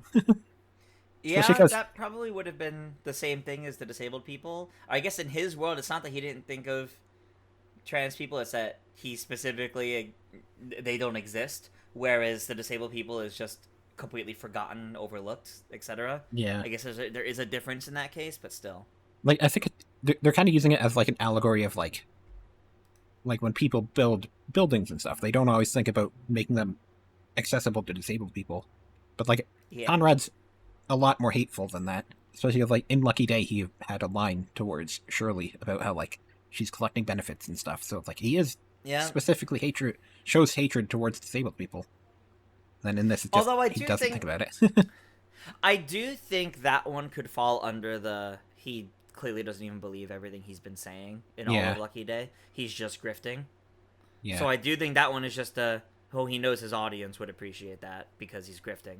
And he doesn't even believe everything he's saying. So I think this maybe gave us the closest look at the true Conrad, so to say, compared to everything we knew about him from Lucky Day, which was fake and grift, which is how that whole thing works, but yeah. Yeah. Go ahead. Yeah, and to add onto our list of iconic Doctor Who quotes, we have tables don't do that. Yeah. I Very specifically funny. wanted to ask you, how do you feel about Rogue showing up and his cameo, which was preceded by a second of Susan for some reason, which didn't lead to anything again, but, you know. I just found that scene so funny. It's just like, it's such a funny line to be like, giving you I have one warning for you, and his tables don't do that. And then the story about behind the scenes is even funnier, because he actually filmed that when they were filming Rogue, and then he went and talked to Ncuti about it. And he was like, I have no idea what you're talking about. They have this weird scene talking about tables, like... I'll get to that eventually. And then like, they filmed it then, and like they couldn't make it look any better. Like, it looks so terrible. It does look a bit rough. Although I think it's purposefully meant to look rough, because I don't think it's real. I don't think it actually happened. I think it's something conjured by the Rani, because they specifically mentioned deploying a trap for the Doctor because they want him doubting, and that felt too purposeful to have been like something that like got into the world. I think that was something completely conjured by the Rani. Yeah. And not actually real. Yeah, that definitely would make more sense than it being real, I would say. Because there's no way he wouldn't have been able to make that transmission. Also, a lot of what he said were things that the Doctor either already heard him say or would expect him to say. The line he mentioned, "Oh, this whole world's gonna slide into the pit." Thanks for that, by the way. He's said that exact wording before. Yeah. Or the Doctor has said that exact wording before. So. And like, how would Rogue know anything about the tables? It's like he's not there. Yeah. The other funny cameos though were the Omega voice clip is actually taken from a Big Finish story, which is so great. Called Intervention Earth. This is the first time that the main show has like actually taken something from Big Finish. Well, I guess other than like it's not the last. Like the Eighth Doctor mentions his Big Finish companions when he regenerates. Other than that's true, which is also nice actually. Let's hope we get more things like that of Big Finish being canon. That would be nice. Yeah. And then the first Doctor clip that they showed when they showed all the Doctors actually isn't the first Doctor. It's actually the Abbot of Amboise. But if you'll remember, nothing actually survives of that story. So it was actually like a mock-up that they made for Daleks in Color. So it's like such a random choice to use that one clip. That is. Because it's not even a real clip. It's like a mock-up that they did with just like a second long. They probably just wanted to make sure they didn't reuse the same clip they've used of the first Doctor within the last 3 years. And that was just what they landed on for some reason. I think they'll definitely be taking from Daleks in Color just to have color footage of him. Yeah. So I guess that's just the one that they decided it was like hit close up of his face the best, I guess. Yeah, I guess. But let's talk about the Rani's plan in Omega, because that also works into a nice transition to the next episode as well. Yeah. We had like 10 minutes of exposition from the Rani in the end of Wish World. That was purposeful. And not just to give exposition, as she very eloquently says, because this isn't just exposition, Doctor. And there's a reason for it. She needs him doubting to make the plan fall into place.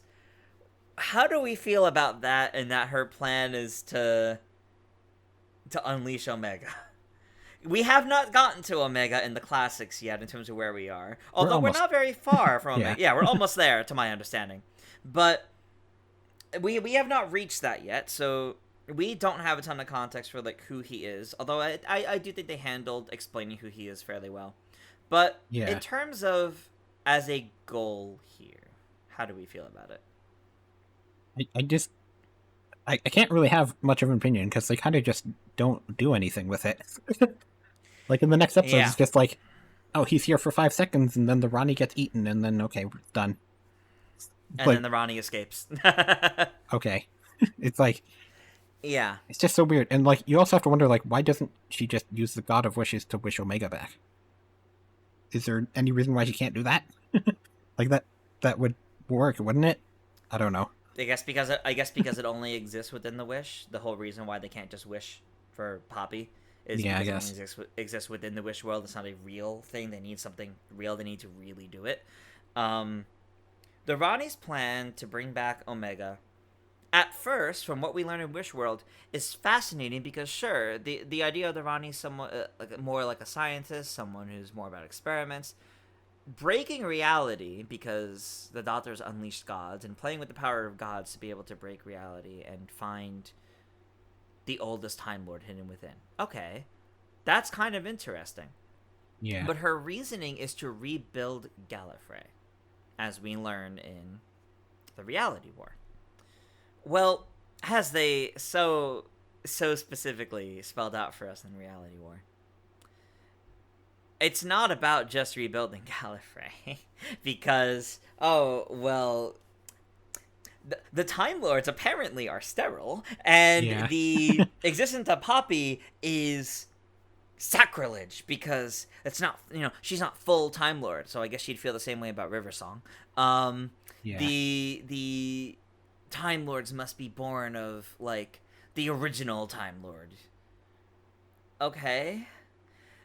I guess I can see the villainous intent of they must be pure, but that also feels a little weird for her, a scientist who's about bringing life and trying to do new things. I feel like she would have been more about some new hybrid version of Time Lords to bring them back as ones that would accept her. But I don't know. Yeah. And like so much of it is just like it's so messy that they're like, I guess like the master killing all the Time Lords made all the other Time Lords sterile, but the issue with that is that Time Lords have been sterile since the 1990s, where they wrote, like in books, they established that sort of stuff, where Yeah. they don't have kids biologically, like they have looms or something, and like all that weird spin-off stuff, and it's just like, okay, so like which destruction of the Time Lords are we talking about here? Because it's like there's like three different things we're weaving into one idea. And I'm just Yeah. so confused. It's like what it was all doing, and it was all just like we're bringing back these like very random factoids from like old Doctor Who stuff, and it's just like we're just throwing all this stuff in here, and it's just all a mess.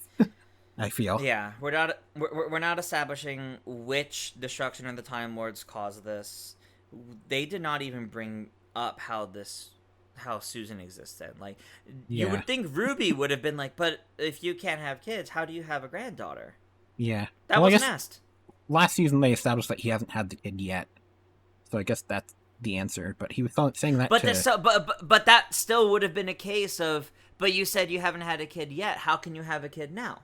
Yeah. Like, that's still a whole thing that should have been brought up a bit there, I think. But and also like like Ruby has a point. Like, why don't you just use your own DNA to clone yourself? Why do you need Omega? I don't. It's just it's so weird. it's especially so weird just because like half an hour into the episode of the Reality War is when it's all done. So like they only have half of an episode to deal with all of the everything that they were doing. and yeah, it doesn't. It's very much like Sutek of last season. Yeah. There's all this build up to the reveal. The Ronnie is there. 2 Ronnies are there, and they're gonna unleash Omega. And it's like a 5-minute scene. Yeah. Omega appears. Omega's this terrifying giant zombie-looking thing. Eats the new Ronnie. Is she dead? Probably, because the one that they show that got away is Mrs. Flood. Now there's no longer 2 Ronnies. She is the Ronnie again, and the only one, and she escapes, and we don't see anything left of her, so experiment failed. Oops, I'm out. Yeah. I guess that means if the Ronnie ever comes back, it's going to be her again, and I guess that's the one. I guess that proves bi-generations can also still regenerate. Yeah. Because if she ever doesn't come back as a different one, if she doesn't come back and it's a different one, that means Mrs. Flood regenerated again. But... Yeah, and then they have like a little line there about how like the reason bi-generation is happening is because there are no Time Lords. So like Time Lord biology is saying like we need to make more Time Lords or something weird, and it's just like there's just so many like minor lines that are trying to explain lore stuff, and it's just like none of it is done very well. I feel it's just all way too quick. I think they should have gone more into that with the bi-generations, yeah, because I think the bi-generation things technically still shouldn't make sense though, because it's still 2 of the same person, and that should still be a paradox. Yeah. You know, unless they're going into the idea of, oh no, Time Lords just now reproduced by budding, so the idea of that's basically what it is. The idea of the Mrs. Flood saying technically it could be said you're my child was actually right. Yeah. That's what that would imply if that's why bi-generation is happening. I think bi-generation, the theories people had of because of the toy maker's domain and like the power of the gods messing up the universe, I think that made more sense, frankly. Yeah. But yeah, I found it so weird too that like the Doctor doesn't bring up that like, well, no, technically I'm not a Time Lord. Like, you know, I was kind of expecting them to delve into the Timeless Child stuff with Omega being there, and then Omega was there for like 5 lines, so they didn't explore it. Especially since Omega's there for 5 lines, and the Doctor stops him by more or less pulling up a laser cannon that was conveniently right behind him and immediately sealing the door back on him. Yeah. I described it to another friend as Omega kicked the door open, and the Doctor went, no, no, no, no, no, and slammed the door back shut. Yeah. And then turned the lock. That's what happened. And somehow that's even less presence than Sutek had. Yeah. Yeah, so I really like how Russell T Davies has been doing finales. not these last 2. Because the issue is he wants to have like so much like wrapping up loose ends after the villain is defeated that he just doesn't have enough time to actually have a compelling villain. Yeah. Yeah. Because Omega's just not there. I'm feeling the same. I am feeling the same of that, unfortunately, because I think so much missed potential of Sutek last season, so much missed potential of the Ronnie and Omega here, and it's really unfortunate because I think they could all be really compelling if we had like a 3-parter story with you know like 10 episode seasons that could really let you tell a lot more with this, and that's not what we're getting, unfortunately. Because you look at the scenes the Ronnie had and you wonder if the Doctor sealed Omega that easily and stopped the Ronnie that easily, what was the point of it? What did we get out of it? Yeah. I feel like Omega just shouldn't have been in this, to be honest. just have the Ronnie, that's all you need. Yeah, I think it should have just been the Ronnie, and I think even if they mentioned her attempt to awaken Omega, sure, I think it should have failed. Yeah. I did also find it funny how, like, in the captions, it's called the Beast of Omega, not Omega. Yeah, so the Beast of Omega. Is it actually Omega, or is it, like, something else, and then they don't explain it, so I don't know. But then the way the Doctor talks to it implies, oh no, it just is Omega, he's just also a beast. He's become legend, he's the Titan God, or the Mad God, or whatever he is. He's become a god as well. I guess that also explains, though, why, like, you know, the Toymaker's a god now. It's just because, like, people tell stories about him. So they just become gods. Just messing with reality and stuff like that. Yep. Then while I think that, like, the overall finale story is a bit of a mess, like, there are stuff I like in the second half of the story. Yes. Like, obviously, the 13th Doctor shows up, and, like... That was so good. That was so good. I especially love the line of, like, I'm surprised it's not the other guy. He's always showing up. And it's like, yeah, we all know who you're talking about. That was so funny. That was so good. We all know you're talking about David Tennant. That was such a fantastic scene with them as well, because I think it gave both of them a moment I think they've both been direly in need of. Yeah. And I like that, like, 13 says, like, she wants to tell Yaz that she loves her and all that. So it's like... And the Doctor says, you don't. You don't, but she knows. So it's like, yeah.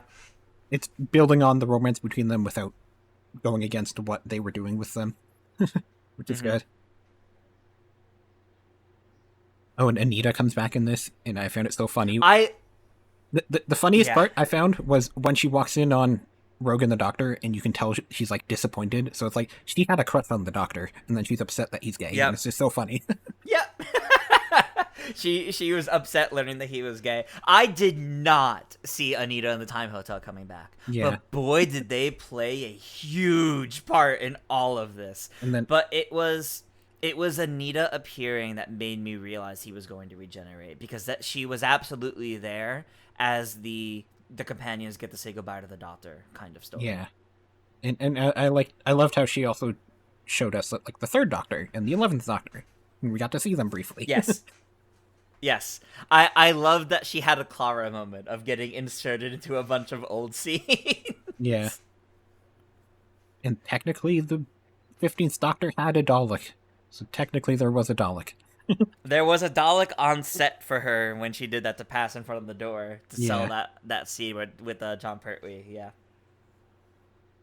Yeah, and then in Unleashed, Russell Davies is like, I had always written that, like, like the first half of this story, the Doctor would be on the balcony falling, and he's like, "I'm so glad Stephen Moffat came up with the time hotel because then I can just use that." I couldn't figure out how to get him off of the balcony, and then the time hotel came up, and it's like, "Yep, there we go. There's your answer." So funny. So funny. But the time hotel was handled really well, too. I really liked how it came back, and it actually made sense in this context. Although I found it so funny that Anita eventually just became a doorwoman, just holding the door open the entire time to let reality bleed through. The Doctor has to tell her multiple times, just keep that door open. Just stand there at the door and keep it open. Mm-hmm. But I love that she's practically recognized like a companion as well. Like, she was important to the Doctor's life, and that's why she's here for his final story. We're bringing back all of his companions. Mm-hmm. And then Poppy, all the Poppy stuff, where it's like, I kind of like the scene of like Ruby watching them folding up her jacket and slowly realizing something's going wrong. Yeah, that was such a good scene. I got chills when that first happened, like when I first saw that. Like that, the way that played out, and the fact that Ruby was the only one to realize the way reality was still changing was tragic. That was so well done. Yeah. And I'm glad they finally listened to her. That like it eventually made sense. It eventually got through. Yeah. But I don't know how I feel about reality was rewritten. So that's Poppy was always Belinda's kid, and that's why Belinda wanted to get back so badly. I don't know how I feel about that rewriting of reality. And it turns out she's not actually the Doctor's kid. She's just Belinda's kid, and reality has changed. I kind of wish there was a bit better of an explanation for why it is exactly Poppy from Space Babies. They referenced it, but I didn't like the answer they gave, because I don't think it explained enough why it was the exact same kid with the exact same name here in this reality that also became part of actual reality. Now at two different points in time, very much like Belinda herself kind of is, where her far off descendant that looks exactly like her. Now Poppy has the exact same thing. There's a far off descendant that looks exactly like her. That's a space baby. Yeah. Why? Yeah, they really has the same name. Don't explain any of the space babies connection. I thought going in to the finale, I thought Poppy was going to be, she was a projection of like the Doctor or the TARDIS or something specifically placed in this wish world, this dream world, to kind of get him to wake up, to remember, for him and Ruby to remember, for Belinda, like to know that like this isn't reality. Yeah. But no, not quite. That's what I thought they were going with the, you know, the idea of, oh, like Belinda can't remember being in labor with her, like is she really their kid? Like I thought that's what they were going for, but no. And I understand the actual message they were trying to tell, but I don't know how I feel about it for Belinda, because I think it really changes Belinda's character a lot. Of someone who was not actually a mother originally now is one, and her reality is rewritten so that she always was one. And this was her reasoning all along. It's shaky, in my opinion. Yeah. But I also just found it funny how it's like, so when she didn't have a kid, she had roommates, and now that she does have a kid, she can afford a bigger house. Which I think that was her living with family. I think that was her living with family. That could be it. But it's like they're unclear if it's like the parents, like they all live together, or if the parents were just babysitting. It's a bit unclear there, but it's just funny. Yeah, it's her whole life is different outside of she's still a nurse, because that's a big part of her. But yeah, I'm unsure how to feel about that, simply because I don't know if it's necessarily good for her character the way that changed things, you know? Yeah. And it's funny how the Doctor leaves both of his companions with kids. Ruby has a new kid as well. Well, Ruby's mom more does. Her brother, but yeah. Actually, we didn't even talk about Desiderium, did we? No. We should talk about this baby as well. There's a lot of babies. I love the creepy laugh scene with the baby. That was with the giggle. That was funny. And then the music. It shouldn't have been funny, but it was funny. The music changes to make sure you knew that like something just happened here. Yep. It was a good reveal that, oh yeah, okay, this baby is just one of the gods, one of the pantheon. Yep. Yeah. But when the doctor talked about like no more wishes, I thought we were gonna watch the baby disappear. I'm Yeah. glad it was just no, it's just a normal baby now. Yeah. Like I guess you have to wonder if when it grows up, like, is it still gonna have like some god powers or something? I guess we'll find out maybe. That's something for Doctor Number 25 to find out in the future when Ruby is like a middle-aged woman. In 20 years' time, we'll all be saying, that evil villain in that we don't know the identity of, that's Desiderium the whole time. Yeah, yeah. That'll be the new Ronnie. New Ronnie God. that I'll be saying. With Poppy, I kind of thought that the reveal was going to be that, like, we've actually been in the Wish World, like, the whole time. That's Yeah. what I thought it was going to reveal, was that, like, Yeah. we have been in the Wish World since Space Babies, or possibly before that, but no. Or a Wish World. Especially because, like, Which would have been good, but the guards for Interstellar Song Contest were also there. There was a building with the binding company from the Well that was also there, so it was like it was all tying together, and I thought the reveal was going to be that, like, at least this whole season has been in the Wish World, but no. mm-hmm. It would have tied it all together in a way that would have been interesting. Yeah, sadly, that's not the direction they opted to take, I guess. Yeah. Tying it all together would have been nice, especially since we have the moment of Mrs. Flood is my neighbor. Mrs. Flood is my neighbor. And we don't... I guess the implication is, yes, she believed she was human until she saw the TARDIS, and that woke her up to remind her that she is indeed a Time Lord. So by chance, her version, or it was like the time ring or whatever it was, her version of the emergency temporal shift to survive sent her to Earth, and she pretended to be human or believed she was human, and then seeing the TARDIS woke her up, the chameleon circuit, whatever you want to call it, and then, or just like the Master, and now she's a Time Lord, but she knows she's Ruby's neighbor, and now she's just following the Doctor everywhere. Yeah. Because of her plan. I don't know. I think they could have done a little bit more there, just tiny bit, but Yeah, because there was also, like, in Church on Ruby Road, like, she acted completely differently before, like, the Doctor reset time and all that. So I kind of thought that, like, they were going to reveal it, like, I don't know, like, maybe when she saw the TARDIS, she then went and, like, grabbed a fob watch and opened it, and then it's like, oh, now she remembers everything. yeah, that's what I'm saying. I thought they were gonna go into that, like, she would have been part of her would have been happy living her life as little old Mrs. Flood, but one day seeing that police box, woke something up inside of her, and then that led to her remembering everything. Yeah. Just something. I don't know. I feel like that would have helped a little bit more, because the way they told it makes it seem like she was always the Ronnie, even when she was just living next door to Ruby before the Doctor ever got involved. Yeah. When she didn't recognize what the TARDIS was, which doesn't make sense. Yeah. I think they said behind the scenes that, like, originally they just hired Anita Dobson to just play her neighbor, and then they just liked her, so that's why she became, like, a big thing. Okay. So I assume Okay. I assume what happened essentially was her original scenes in Church on Ruby Road were filmed, and then they decided to change what she was about. So they just didn't go back and change. I assume, like, the original scenes just didn't end up getting changed to work with it, I guess, is what happened. So it's just a little messy. Yeah. A little bit. But then it was the whole also... thing's a little bit messy, to be honest. But the whole reason why the Ronnie was here was because Ncuti Gatwa said, I would like to fight the Ronnie. Yep.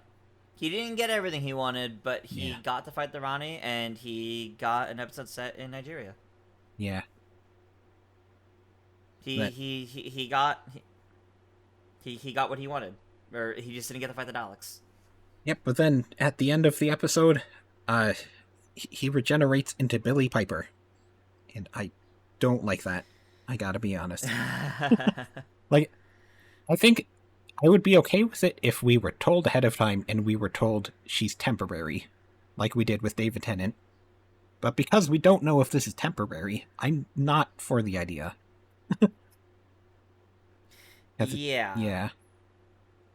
So, I don't like that he regenerated alone. I thought he was going to go back to, like, when he said, like, oh, he's not going to regenerate alone, I thought it was going to be to go see Ruby again, or someone, or to be with someone when he regenerates. He's just going to look at me. He's with you. Yeah, he's with you. Looking at my star.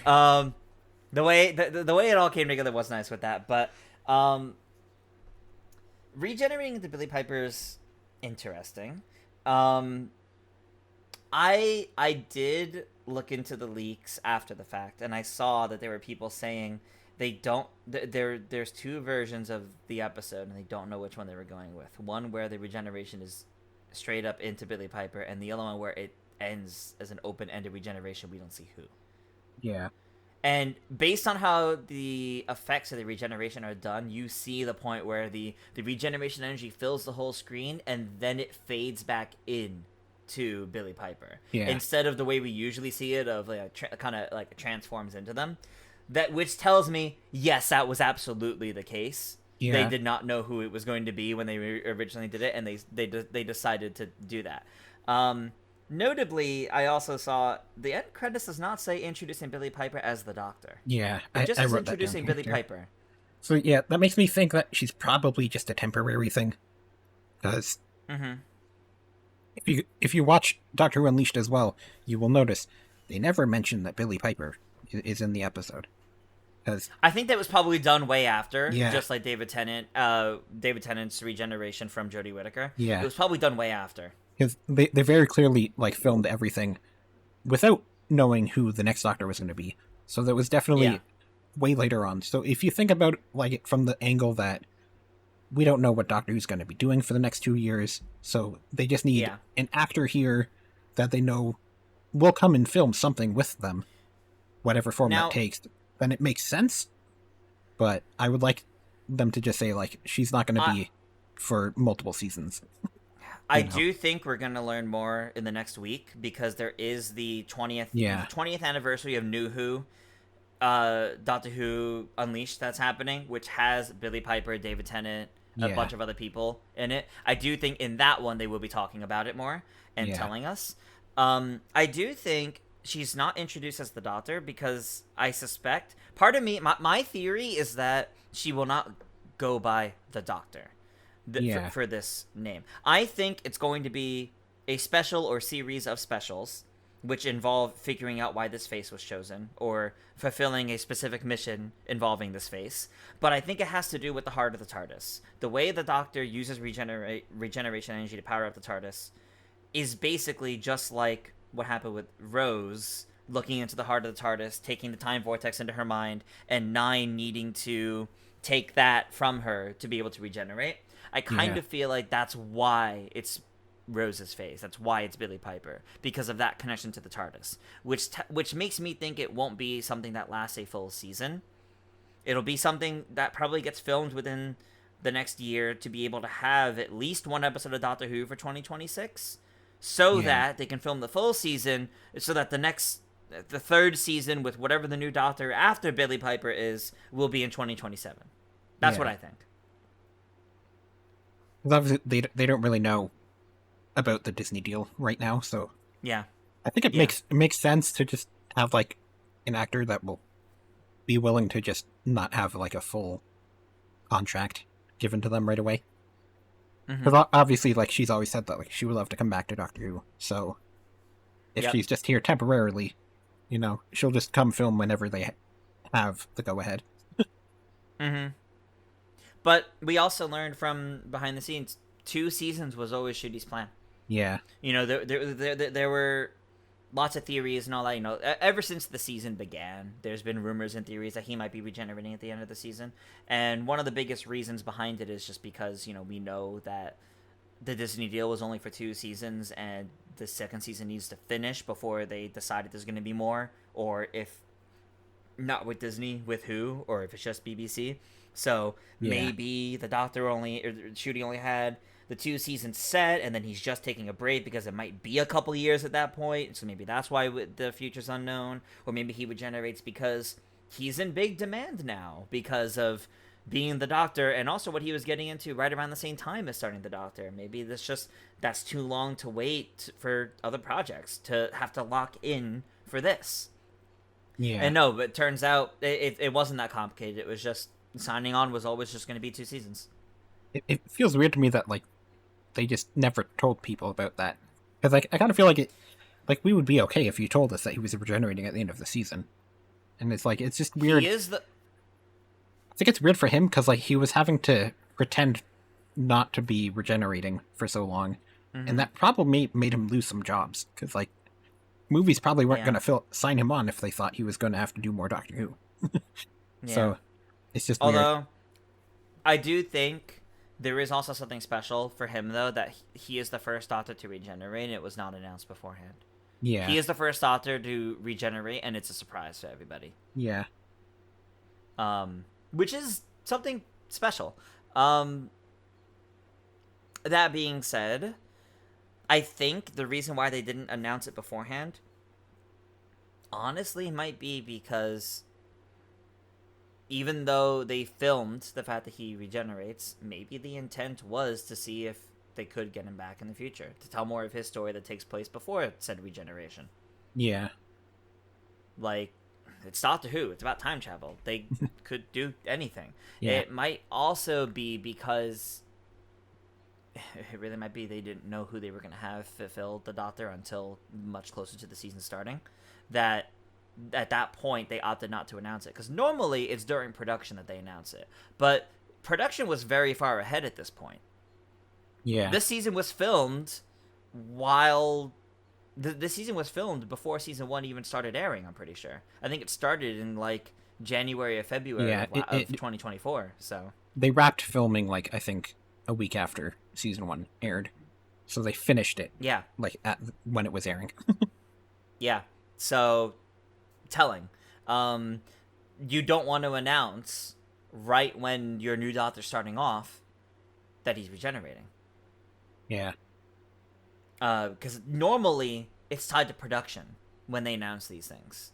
It's like they announce the new Doctor because they're bringing them in to film their regeneration kind of thing. They're bringing them in to start filming. So in this case, because production was so far ahead, I think that's why they didn't. Yeah. And I guess it's the same thing that, like, Christopher Eccleston went through, where they had announced that he was leaving before they even aired the first episode, even though they weren't supposed to announce that. So yeah, it's nice that he got to keep it secret if that's what he wanted, was to keep it secret. And I guess he's been doing plays for the last, like, 2 years, so I guess he wasn't really too concerned about not signing on to movies as much. Even though everyone says that he wants to move to LA, I mean, he just signed on to a play in London until November, so I don't think he's moving right now. I hope he does. No, not yet. I hope he does conventions, though, like other doctors and other Doctor Who actors, because I would love to meet him one day, because as we're now teetering into our thoughts on the 15th Doctor, I think, honestly, up there in my top 2. Like, I know I was saying before, like, he was definitely, like, a top Doctor for me, but I wasn't sure exactly where. Everything that Ncuti's Doctor has brought, both the writing from RTD and the guest writers, and the performance of Ncuti, and just the way his Doctor has been handled, has meant so much to me and the people I've been watching the show with. He's become my favorite. He is right up there alongside Peter Capaldi as, like, my favorite Doctor. And I went into this episode because I had not kept up with leaks. I only looked at things afterwards. I was so afraid that he was going to be regenerating, because 16 episodes, well, kind of, because there's also the 2 Christmas specials and kind of the giggle, like, so shakily 16 episodes, but there's also Doctor Light episodes in there. I was not ready to say goodbye to this Doctor yet. Yeah. And it got me. It happening, it got me. It's a shame how little he has, because he's, like, I think out of, like, all the Doctors, he's probably, like, the second least amount of episodes, like, next to Christopher Eccleston, not counting 8, obviously. Right. He doesn't count. And even then, he doesn't have that many more than Eccleston, because Eccleston had that full, like, 13 season. Yeah, he had 13 season. So. 13 episodes versus, I guess, 18, technically 18 with the Christmas specials for 15. Yeah, it's 18, but then if you factor in that 3 of them are Doctor Light episodes where he barely appears in, that's 15. Yeah. So it's right around the same amount, and that's sad. I think for me, very mixed on the 15th Doctor, because I think I really, really like everything Ncuti brought to the role, but I just, for me personally, I really need like a good companion dynamic, and I don't like I think Ruby was way too basic of a character, and then Belinda was showed promise, but then like they didn't want to commit to conflict between the Doctor and the companion. So like for me, I think he's like right in the middle of all the Doctors. He got to interact with your favorite Doctor. Yeah, that's true.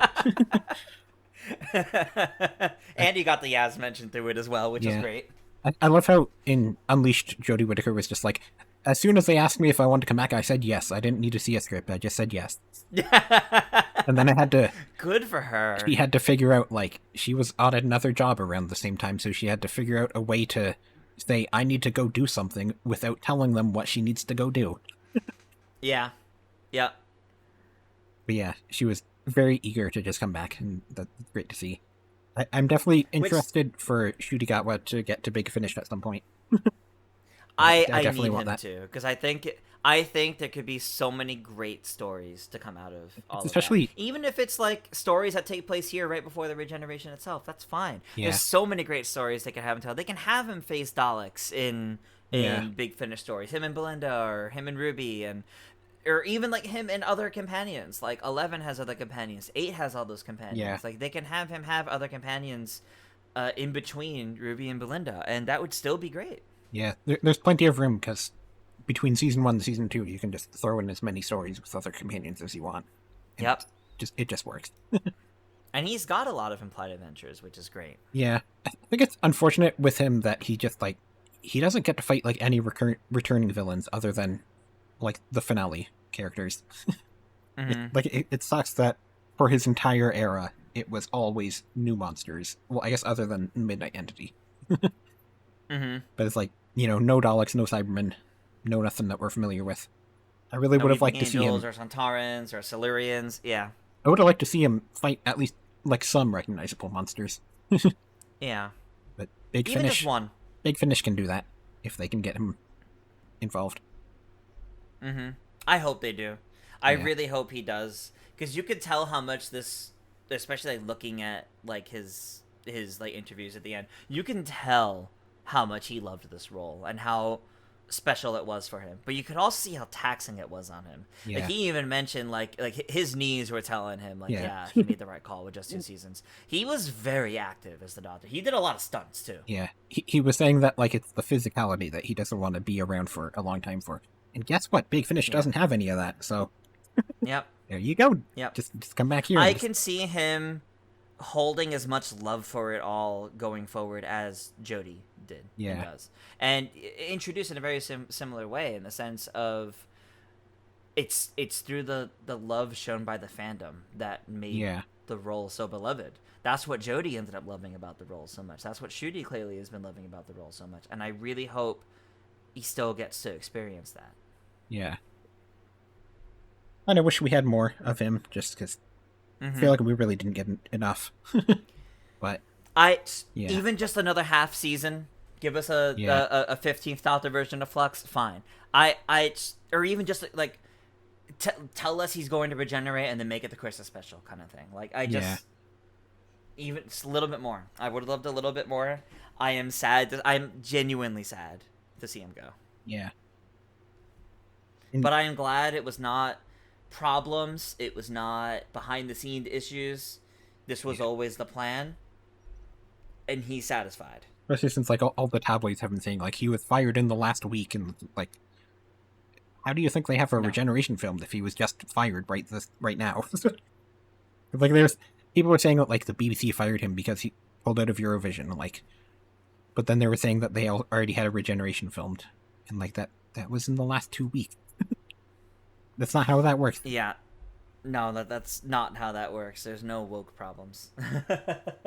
If there was really a problem with woke, they would not have brought in a white blonde woman to play the Doctor again. Yeah. I think the sad thing that I feel right now is just that, like, normally when a Doctor regenerates, you're excited to see who the next actor is going to bring, like, what they're going to bring to the role. And I just don't feel that right now, because I'm just like, I don't like the idea of going back to old actors. unless it's for, like, we know for a fact it's only for 3 episodes or something. Yeah. Yeah, like I hope within the next month or two they give us a proper scope for what that's going to look like. Yeah. For her being the Doctor. I hope. I hope it's fun is the main thing. But the thing is, I feel like so much of Rose became the Doctor in her later seasons that I feel like I know what she's going to be like as the Doctor. Yeah. So I hope they prove me wrong, and I hope she brings a phenomenal performance. And she's a great actress. And a lot has changed in the 20 years since she did Doctor Who. So I imagine she's going to be great. And I am looking forward to that. I'm not bothered by reusing old actors too much because we've had multiple times now the idea of the Doctor will, upon regenerating, may revisit old faces. Yeah. They don't necessarily have to be old faces of the Doctors specifically, but old faces that are familiar to the Doctor. And I think that's not only an okay idea to play around with, but I think it opens up very special kind of stories to be able to tell that ultimately only really work in the way of specials. David Tennant's 14th Doctor only really worked as specials. Even though a whole nother season of him and Donna would have been phenomenal, that would have just been more Ten and Donna. Yeah. It being what it was as a 3-episode special is what made it work. So I think Billie Piper as the Doctor is not going to work as a full-on season, in my opinion. But I think it absolutely could work if it's like up to 3 specials. Yeah. Because they've proven in a track record that kind of story can work. And I know that, like, I Googled it, and apparently Russell Davis has already been saying that, like, there is a story as to why it is Billie Piper's face. It's not just, like, we're just accidentally doing this. Like, there is a story to be told about this. So I'm kind of assuming it's going to be, like, just a couple specials. Yeah. Maybe they'll do, like, sort of what they did, like, for David Tennant's final year, or Jodie Whittaker's final year, where it's spread across the year, so that we're not, like, missing Doctor Who for a long time. Although it ultimately depends on when they're able to film it. Yeah. Because, I mean, apparently, like, the Peter Capaldi Christmas specials were normally filmed, like, within 2 months of Christmas, so, like, they could film a Christmas special for this year. Were they? I thought they were filmed, like, over that summer. It might have been, but I think it was, like, some of them, like, I know the Jodie Whittaker ones were always filmed, like, with the previous season, but, like, I think at least some of the Capaldi ones were, like, they were finished very soon before Christmas. So we probably could, theoretically, we could still get a Christmas special this year, even if they haven't filmed it yet. But the issue is, obviously, they need to know what money they're getting. Yeah, I feel like because of all that, we probably won't see a Christmas special this year, but I think we will see a series of specials next year for Billie Piper's Doctor, and then 2027 will be when we have the proper next season. Yeah. And I guess it also depends on when War Between Land and the Sea is showing up. Because we don't have a release date yet. We got a trailer, but it didn't say when it's showing up. It just says coming soon. Yeah. And that depends if that will be next year or later this year. I think it's supposed to be slated for this year. If I remember correctly, rumors said September. I could see it being something, because it's 5 episodes if I remember correctly. Yeah. I could see it actually being in November, something they release around Doctor Who Day, and then it closes out the year instead of a Christmas special. Because I think the budget that would have gone to making a Christmas special instead went to making a spin-off series. Yeah. It ultimately just depends on, like, what funding they're getting, and we need to see that. I want to pitch, though, that if Billie Piper is the Doctor, I would like Rose Noble to be her companion. That would be so funny. Love that. Then it's the Doctor and Rose in the TARDIS. That. It is. That would actually be really great. Yeah. And like, I just want to see more obviously, then is, with Billie Piper as the Doctor, are we seeing anyone else from older eras alongside her for these specials? I think the thing is, for me, that, like, I feel like if it was any other companion actor, I would be more okay with it, just because it really feels like they're just going, like, well, people liked 2020, like, people liked the 2005 series, so we're really going all the way back to that. It just feels like it's the same thing as Robert Downey Jr. being Doctor Doom in the MCU. It's just like, we're bringing back the favorites. is what it feels like to me. Whereas, yeah, we'll find out soon enough in that case if that's the reason. Because realistically, I feel like there's only two other companions that could pull off, in terms of like the range they've given us, that could pull off being the Doctor, and it's Amy and Clara. Yeah. I think they're the only ones that could do it. I mean, Karen Gillan and Jenna Coleman tried doing it for a brief moment, at least. Yeah. They played around with that idea. Jenna Coleman has also gone on to do so many things that kind of pull that sort of energy. Yeah. She's gone on to have like such leadership roles, like such strong leads, that I feel like, yes, she could absolutely be a Doctor character. I mean, she the whole point of her character as the companion was she was trying so hard to be the Doctor. And then Amy's, I mean, Karen Gillan went on to become Nebula in the MCU, which has a lot of dark energy in it. So she could definitely be a well-balanced Doctor. Yeah. Yeah, I guess we might have news about like what form this is all taking by the time this episode Hopefully soon. Like around like a week from now, we're probably going to hear something with that Unleashed episode. But yeah, and we'll find out. And then obviously we need to wait for the Disney news so we know what's happening with that. Yeah, let's hope we get all that sooner than not. We'll see, of course. Yeah. Crossing fingers, because I have really enjoyed the Disney era. Yeah. Honestly, in terms of like the budget they get, it's helped a lot. Yeah. And I would love to see it continue to flourish. We have been talking for 2 hours, but just to briefly touch on it, there was the War Between the Land and the Sea trailer. My first thought is like that does not look like a Sea Devil. I kind of wonder if it's a fish. It looks like Zora's from Zelda. Like, to me, it looks like a fish person from the Underwater Menace, and that's what people were talking about when the set photos were leaking. Oh. So it makes you wonder if maybe that's what it is, or if this is like, they're going to be like, this is what a female Sea Devil looks like. Oh my god. Just don't worry about it. No, I think they are going to be the Sea Devils, but I think it's going to be the similar kind of thing of it's a different group of them, it's a different colony, they're from a different source. That's why, like kind of like the same thing they did with the Silurians, and why the Silurians looked different, basically, from classic to modern. I do also find it funny that it looks like it's like a romance story, essentially. It does look like a romance story between the two leads, and then also Kate Stewart is there. Yeah. She's third-wheeling them. Yeah. But the presentation of it looks a lot to me like they're trying to do something like Torchwood Children of Earth, that 5-episode special. They're trying to do something a bit darker. Fascinated. Especially. Yeah. I'm fascinated. I'm actually really looking forward to it. Yeah. Yes, we'll see when that shows up, because I know recent rumors have been saying that if Doctor Who takes a break to 2027, then War Between the Land and the Sea will be the 2026 replacement. I guess we'll see how that works out. Yeah, we'll see. Yeah, this has been an extra long episode, because we had so much to talk about. So much to say. Despite what we were planning last time, we were like, oh yeah, let's not spend more than five minutes per episode. No, we had a lot to say about all of it, I think. And you know what? This has been great. Yeah. Yeah, next time we will be going back to our watch through of classic Doctor Who. We're currently halfway through season 8 with the third Doctor, so we will be watching The Claws of Axos, which is a 4-parter, and The Colony in Space, which is a 6-parter. If you're new to listening to us, we are currently like where they were introducing the Master, so they're very interesting episodes we're at right now. Iconic. Yeah. That's what they are.